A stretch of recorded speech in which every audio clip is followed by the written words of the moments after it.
नमस्कार दोस्तों, शिक्षा मित्र क्लासेस में आपका स्वागत है। शिक्षा मित्र क्लासेस और हमारी एंटायर टीम आपका हार्दिक अभिनंदन करती है।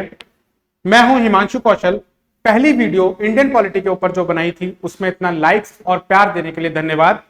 चलिए, आज की क्लास शुरू करने से पहले चैनल को सब्सक्राइब करना और वीडियो को लाइक करना ना भूलिएगा।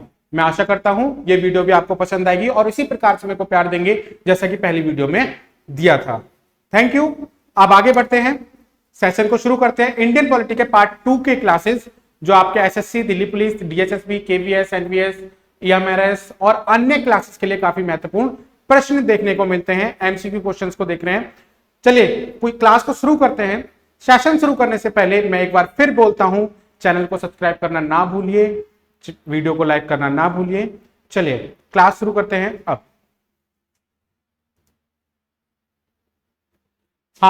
तो हमारा पहला क्वेश्चन इंडियन पॉलिटी के अंदर यह कहता है कि वो कहना चाहता है कि केंद्र सरकार, किसकी बात कर रहा है वो? केंद्र सरकार की बात कर रहा है। केंद्र सरकार में राज्य मंत्री का पद, केंद्र सरकार में राज्य मंत्री का पद क्या होता है? यानी कि वो एक मिनिस्टर ऑफ स्टेट, किसकी बात कर रहा है? Minister of state in central government में उसकी पोजीशन क्या होती है? तो इस क्वेश्चन के कुछ ऑप्शंस देखने को मिल रहे हैं। वह केंद्र सरकार के मंत्री है लेकिन कैबिनेट के सदस्य नहीं है। वो कहता है कि वह केंद्र सरकार के मंत्री हैं पर वो कैबिनेट के सदस्य नहीं है। दूसरा है, वह राज्य मंत्रिमंडल के हितों की देखभाल करता है। वो राज्य मंत्रिमंडल के हितों की देखभाल करता है। दूसरा बोलता है कि वह राज्य के राज्यपाल का नामित व्यक्ति है। क्या वो राज्य के राज्यपाल का नामित व्यक्ति माना जा सकता है? वह राज्य मंत्रिमंडल में नामित व्यक्ति होता है। तो इस क्वेश्चन का आंसर देखा जाए तो क्वेश्चन होगा इसका आंसर ए। वह केंद्र सरकार के मंत्री है लेकिन कैबिनेट के सदस्य नहीं होता। हम बात कर रहे थे किसके? केंद्र सरकार के राज्य मंत्री की। वो केंद्र सरकार में मंत्री तो होता है पर कैबिनेट में सदस्य नहीं होता। ओके, तो इसका आंसर होगा ए। अब नेक्स्ट क्वेश्चन की बात करें तो नेक्स्ट क्वेश्चन कहता है कि निम्नलिखित में से किसके पास भारत संघ के अंदर, यानी कि वो कह रहा है कि भारत संघ के भीतर एक नया राज्य बनाने की शक्ति होती है। यानी कि इन व्यक्तियों में से नाम है, व्यक्तियों के नाम या पोजीशन दे रखी है, इनमें से वो पूछेगा कि इनमें से किसके पास नए राज्य बनाने की शक्ति होती है। तो इसका लोकसभा का अध्यक्ष नहीं हो सकता। आप बात करते हैं राष्ट्रपति की बात कर रहे हैं। राष्ट्रपति, प्रधानमंत्री या सुप्रीम कोर्ट, महामहिम राष्ट्रपति की बात करते हैं। इसका आंसर होगा राष्ट्रपति, जिसके पास नए राज्य, हालांकि इसको संसद द्वारा पास करके राष्ट्रपति फाइनल अप्रूवल देते हैं। तो राष्ट्रपति द्वारा नए राज्य की बनाने की शक्ति प्रदान की जाती है। अब नेक्स्ट की बात करें, हम बात करते हैं नेक्स्ट क्वेश्चन, निम्नलिखित में से किसके पास यूपीएससी के, बात करा यूनियन पब्लिक सर्विस कमीशन, जो आईएएस आईपीएस का चयन करते हैं, इनमें से सदस्यों की संख्या तय करने वाले नियम और कानून बनाने का संवैधानिक अधिकार है। क्वेश्चन समझ आया? क्वेश्चन कहता है कि निम्नलिखित में से किसके पास यूपीएससी के सदस्यों की संख्या तय करने वाले नियम और कानून बनाने का संवैधानिक अधिकार प्राप्त होता है। हाँ जी, तो संवैधानिक अधिकार गृह मंत्रालय को नहीं, यूपीएससी एक बहुत प्रमुख संस्था मानी जा सकती है भारत की। अब क्या गृह मंत्री, कैबिनेट, उपराष्ट्रपति या राष्ट्रपति? इसका आंसर होगा डी, राष्ट्रपति। राष्ट्रपति के पास यूपीएससी के सदस्यों को तय करना और नए सदस्यों का चयन करना या उसके चेयरमैन को चयन करने का अधिकार प्राप्त होता है। आइए नेक्स्ट क्वेश्चन करते हैं। नेक्स्ट क्वेश्चन कहता है कि भारत के राष्ट्रपति किसकी सलाह पर भारत के राष्ट्रपति किसकी सलाह से अनुच्छेद 352 आर्टिकल 352 के तहत में आपातकाल की घोषणा करते हैं। ठीक है, तो हम बात करते हैं कि हमारे यहां इमरजेंसी की जो बात करें, इमरजेंसी के जो 3 आर्टिकल माने जाते हैं, आर्टिकल नंबर 352, 356 और 360। हम बात करें 352 की, किसकी सलाह पे राष्ट्रीय आपातकाल की बात कर रहे हैं, राष्ट्रीय आपातकाल की घोषणा किसकी सलाह पर करता है? तो यहां पे आएगा आंसर कैबिनेट की सलाह पर। ना तो वो सभी राज्यों के मुख्यमंत्रियों से कोई सलाह नहीं लेगा, और ना ही प्रधानमंत्री, ना ही मंत्रिपरिषद। इसका आंसर होगा कैबिनेट। आंसर क्या होगा? कैबिनेट मंत्री। ओके, नेक्स्ट क्वेश्चन है, क्वेश्चन कहता है कि जब ना तो राष्ट्रपति और ना ही उपराष्ट्रपति, जब ना तो राष्ट्रपति हो ना ही उपराष्ट्रपति उपलब्ध हो, ना ही राष्ट्रपति है ना उपराष्ट्रपति है, तो भारत के राष्ट्रपति के रूप में कौन कार्य करता है? वो कहता है कि ना तो राष्ट्रपति है ना ही उपराष्ट्रपति है, वो कहना चाह रहा है कि तो फिर राष्ट्रपति के रूप में कौन कार्य करता है? इसका आंसर किसी राज्य का वरिष्ठ राज्यपाल, यानी कि senior most government of the state, governor of state, Bharat के मुख्य न्यायाधीश या लोकसभा अध्यक्ष या भारत के महालेखा परीक्षक, यानी कि बोल रहा है ऑडिटर जनरल ऑफ इंडिया या speaker of Lok Sabha, chief justice of India या senior most governor of state. तो उसके रूप में अगर राष्ट्रपति भी नहीं है, उपराष्ट्रपति भी नहीं है, तो बॉस इसका आंसर होगा भारत के मुख्य न्यायाधीश, यानी कि चीफ जस्टिस ऑफ इंडिया उस पद को संभालते हैं। ना तो राष्ट्रपति हो ना ही उपराष्ट्रपति की अनुपस्थिति में उस पद को संभालने का कार्यभार सीजीआई के पास आ जाता है, चीफ जस्टिस ऑफ इंडिया के पास में। अब नेक्स्ट क्वेश्चन की बात करें तो नेक्स्ट क्वेश्चन काफी इंटरेस्टिंग है। संविधान के अनुच्छेद 78 यानी कि आर्टिकल 78 की बात कर रहा है, आर्टिकल 78 की बात कर रहा है, संविधान के अनुच्छेद 78 किससे संबंधित है? ठीक है, डील्स विद, वो कहता है कि मंत्रिपरिषद से जानकारी प्राप्त करने की राष्ट्रपति की शक्ति, मंत्रिपरिषद से जानकारी प्राप्त करने की राष्ट्रपति की शक्ति को प्रदर्शित करता है। दूसरा क्या है? सरकार के निर्णयों और नीतियों के बारे में राष्ट्रपति को सूचित रखने के संबंध में प्रधानमंत्री का कर्तव्य माना जाता है। नेक्स्ट बोला राष्ट्रपति की आपातकालीन शक्तियां, नहीं, मैंने आपको अभी एक स्लाइड में बताया कि राष्ट्रपति की आपातकालीन शक्तियां, और संसद को सलाहकार संदेश भेजने की राष्ट्रपति की शक्ति, यानी कि संसद को एक एडवाइजरी मैसेज टू पार्लियामेंट वो भेजता है, एडवाइजरी मैसेज। तो इसका आंसर होगा संसद को एडवाइजरी मैसेज भेजना। ओके, नेक्स्ट क्वेश्चन है, कह रहा है कि अगर उपराष्ट्रपति अधिकतम कितनी अवधि तक राष्ट्रपति के रूप में कार्य कर सकता है? देखिए, ये क्वेश्चन ये कहता है कि उपराष्ट्रपति अधिकतम कितनी अवधि तक राष्ट्रपति के रूप में कार्य कर सकता है। तो दोस्तों, अगर राष्ट्रपति किसी कारणवश से त्यागपत्र दे दिया है या अनुपस्थित है या उनका इलेक्शन नहीं हो पाया है या किसी कारणवश कुछ अनहोनी होने के कारण उनकी मृत्यु हो गई है या किसी प्राकृतिक मृत्यु के दौरान, तो उपराष्ट्रपति कितने समय तक राष्ट्रपति के रूप में कार्य करता है? तो इसका आंसर है 6 मंथ, 6 महीने तक उपराष्ट्रपति राष्ट्रपति के रूप में कार्य करेगा। क्लियर है? नेक्स्ट है, हाँ, नेक्स्ट बोलता है कि नेक्स्ट क्वेश्चन बोल रहा है राज्य के लोक सेवा आयोग, वो राज्य के लोक सेवा आयोग के अध्यक्ष एवं सदस्यों की, राज्य के लोक सेवा आयोग के अध्यक्ष एवं सदस्यों की नियुक्ति किसके द्वारा की जाती है? राज्य के लोक सेवा आयोग के सदस्यों एवं अध्यक्षों की नियुक्ति किसके द्वारा की जाती है। अध्यक्ष की नियुक्ति अध्यक्ष नहीं। अब इसका आंसर राज्यपाल नहीं, राज्यपाल नहीं करता। अध्यक्ष प्रेसिडेंट या इसको बोल सकते हैं राष्ट्रपति, राष्ट्रपति भी नहीं है इसका आंसर। यूपीएससी के अध्यक्ष या चेयरमैन ऑफ यूपीएससी, ऐसा भी नहीं है। या प्रधानमंत्री, तो बॉस इसका आंसर होगा सर प्रधानमंत्री। प्रधानमंत्री राज्य के लोक सेवा आयोग के अध्यक्ष एवं सदस्यों की नियुक्ति करता है।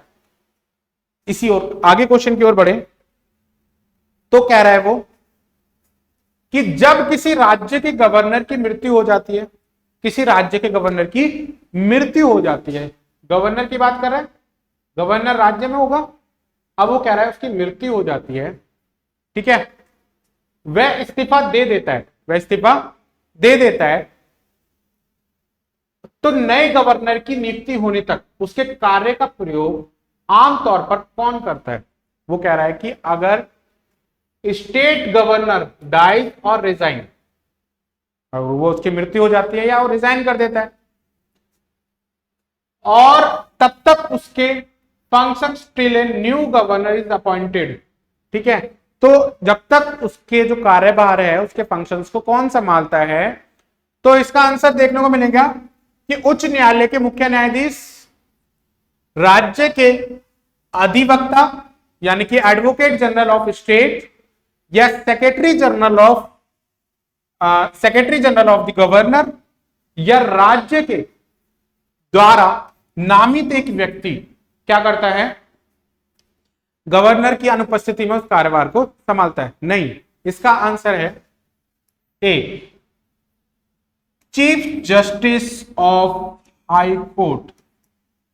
Chief justice of high court क्या करेगा? गवर्नर के पद को कंटिन्यूएशन में आगे रखता है। तो इसी दौरान हम आगे की ओर बढ़े तो ये बात आगे बताए। देखिए आपातकाल के मैंने 3 आर्टिकल बताए थे, article number 352, article number 356, article number 360। मैंने 3 आर्टिकल बताए थे आपको आपातकाल की घोषणा के लिए। तो आपातकाल की घोषणा में वित्तीय आपातकाल की बात कर रहे हैं, यानी कि भारत में वित्तीय आपातकाल की घोषणा आर्टिकल नंबर 360 के तहत में की जाती है। तो वो कहता है कि जब वित्तीय आपातकाल की घोषणा होती है, यानी कि फाइनेंशियल इमरजेंसी प्रोक्लेम की जाती है, तो उस टाइम क्या होता है? केंद्रीय बजट पेश नहीं किया जाएगा, किसी भी वर्ग के कर्मचारियों के वेतन और भत्ते कम किए जा सकते हैं। अब नेक्स्ट बोल रहा है कि सरकार ऋणों की अदायगी रुक जाएगी, यानी सरकारी ऋणों की अदायगी रुक जाएगी। वो कहता है लोकसभा को वेतन का भुगतान स्थगित कर दिया जाएगा, लोक सेवकों को वेतन का भुगतान स्थगित कर दिया जाएगा। तो बॉस इसका आंसर होगा बी, यानी कि किसी भी वर्ग के कर्मचारियों, यानी कि कोई भी इंप्लॉय हो, किसी भी वर्ग का हो, ABCD, ठीक है, वेतन और भत्ते जो अलाउंसेस मिलते हैं उसमें कमी की जा सकती है। इसका आंसर होगा बी।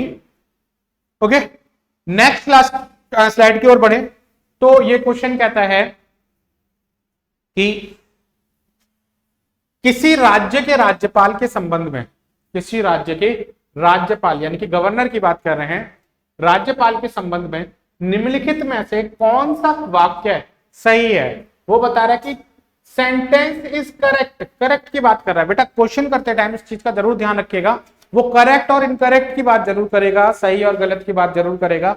तो कभी कभी बच्चा गलती कर देता है उसके अंदर सही और गलत को देखने में। वो बोल रहा है कि राज्यपाल के संबंध में निम्नलिखित में से कौन सा वाक्य सही है? सही है। ओके, वो कहता है कि वह राष्ट्रपति को राज्य में राष्ट्रपति शासन लगाने की सिफारिश कर सकता है, यानी कि राष्ट्रपति शासन लगाने की सिफारिश कर सकता है आर्टिकल नंबर 356 के तहत में। अब वो कहता है कि उनकी पूर्व अनुमति के बिना, उनकी पूर्व अनुमति के बिना कोई भी धन विधेयक यानी कि फाइनेंशियल बिल राज्य विधानसभा जो स्टेट असेंबली है पेश नहीं किया जा सकता। नेक्स्ट ऑप्शन है जब विधायिका सत्र में नहीं है, जब विधायिका सत्र में नहीं है, तो उसके पास अध्यादेश जारी करने की शक्ति होती है जी। अगर इस क्वेश्चन को देखें और लास्ट में बोलता है उपरोक्त सभी, यानी कि ऑल ऑफ दी अबव, यानी कि वो कहता है कि इस क्वेश्चन के अनुसार इसका आंसर होना चाहिए सभी, यानी कि all of the above. Okay, next question की बात करें। हाँ तो दोस्तों नेक्स्ट क्वेश्चन है, राज्य की परिषद का पदेन अध्यक्ष कौन होता है। यहां पे एक वर्ड यूज हुआ है राज्य की परिषद, और इंग्लिश में बात करें तो इसको बोलते हैं state council, council of state, council of state. आपको पता ही है कि हमारे यहां अपर हाउस, पार्लियामेंट के अपर हाउस जो क्या होता है, राज्यसभा,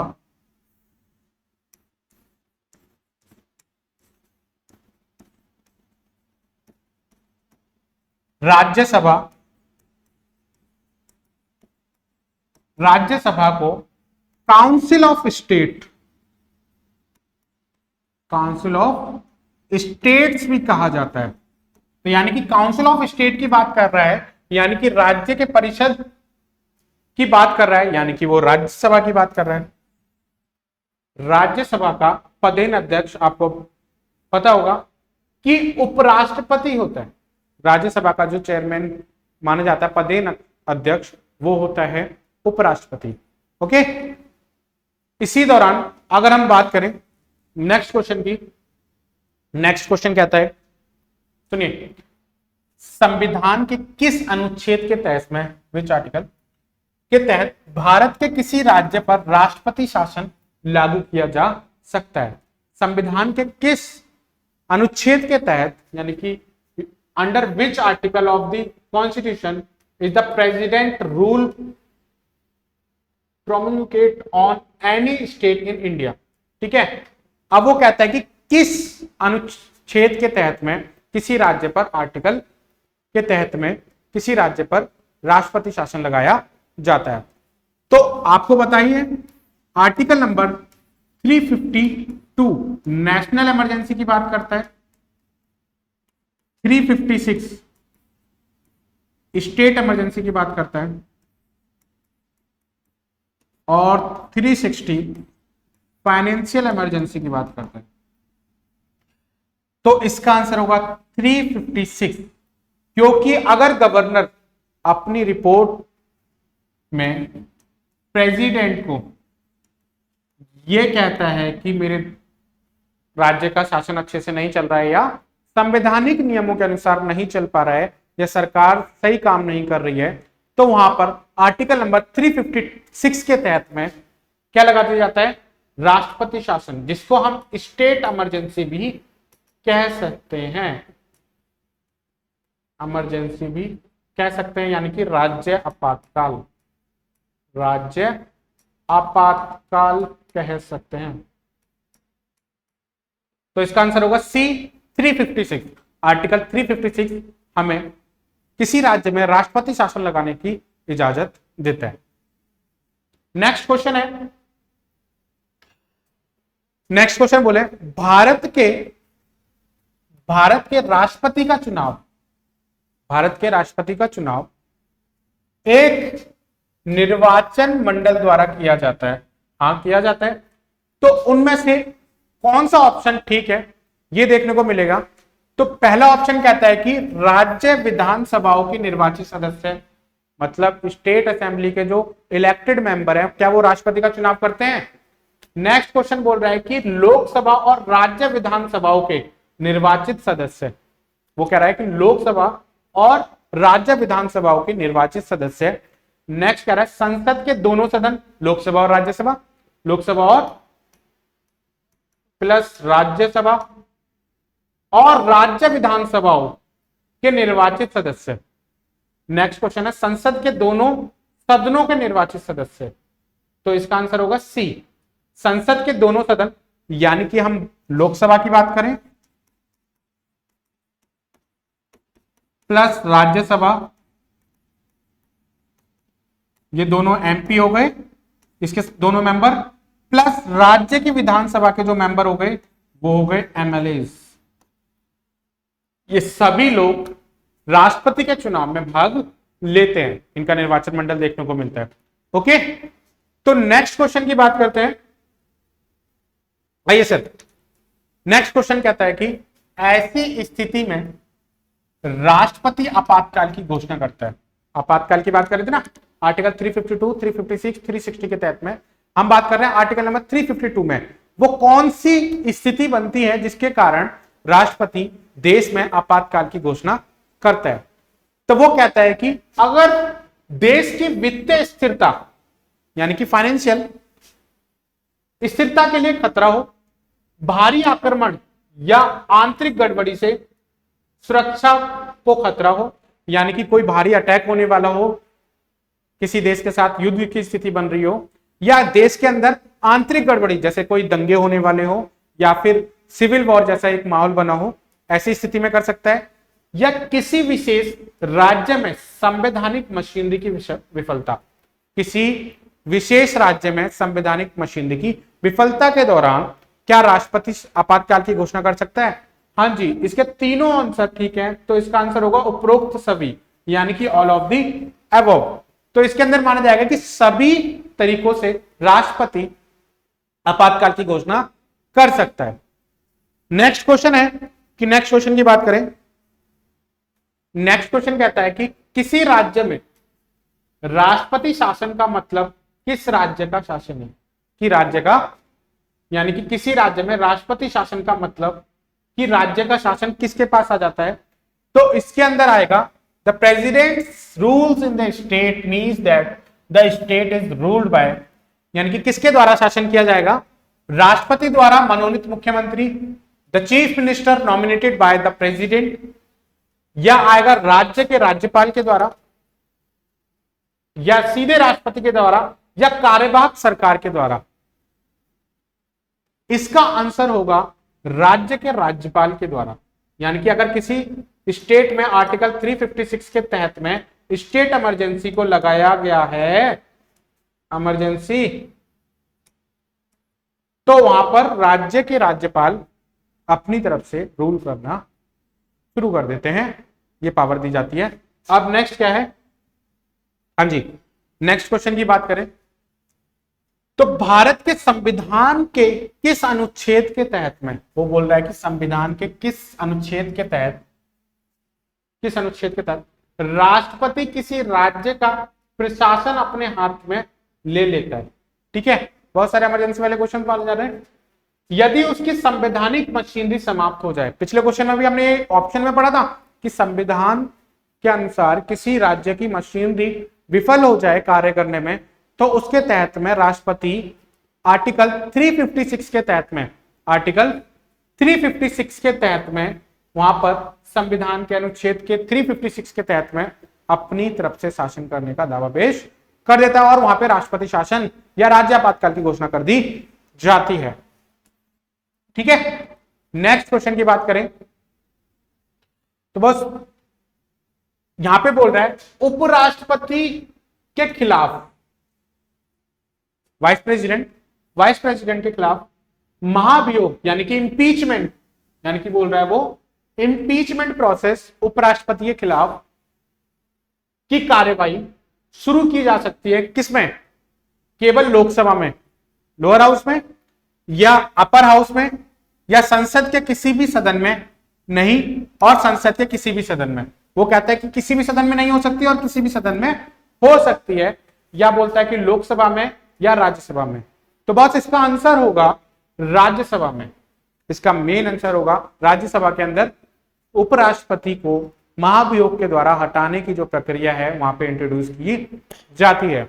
अब नेक्स्ट की बात करें, देखिए ये कहता है संविधान की 10वीं अनुसूची, लिस्ट 10, संविधान की 10वीं सूची में क्या शामिल है?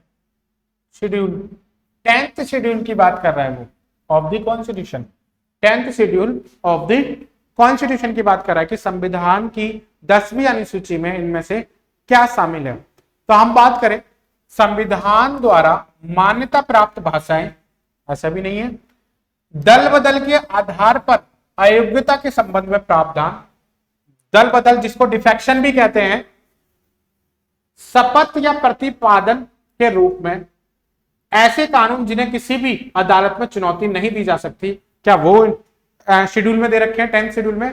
नहीं। इसका आंसर है बी, डिफेक्शन के बारे में।